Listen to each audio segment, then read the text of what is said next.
আমার আজকের আরও একটি নতুন রেসিপি নিয়ে আপনাদের সামনে হাজির হয়েছি। আজকে আমি শেয়ার করব শিমের বিচি রেসিপি। এই তরকারিটা দিয়ে এক প্লেট গরম গরম ভাত নিমিষেই শেষ করা যায়।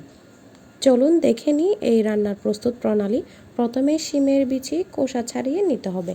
তারপর একটা প্যানে পরিমাণ মতো সয়াবিন তেল দিয়ে তাতে পেঁয়াজ কুচি, রসুন বাটা, আদা বাটা, টমেটো দিয়ে ভালোভাবে ভেজে নিব। তারপর হলুদ গুঁড়া, লাল মরিচ গুঁড়া, লবণ, একটু পানি দিয়ে মশলাটা ভালোভাবে কষিয়ে নিব। মশলা কষানো হয়ে এলে আমি এখানে চুরি শুটকি, লইট্টা শুটকি দুটোটাই ভালোভাবে পরিষ্কার করে নিয়ে কষানো মশলার মধ্যে দিয়ে ভালোভাবে নেড়ে চেড়ে নিব।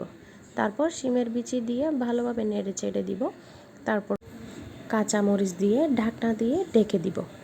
কিছুক্ষণ পর ঢাকনা তুলে এর মধ্যে পরিমাণ মতো পানি দিয়ে দিব।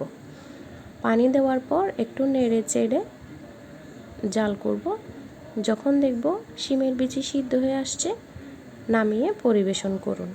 আর আমার ভিডিও যদি ভালো লেগে থাকে প্লিজ লাইক, কমেন্ট, শেয়ার করতে ভুলবেন না। আসসালামু আলাইকুম, আল্লাহ হাফেজ।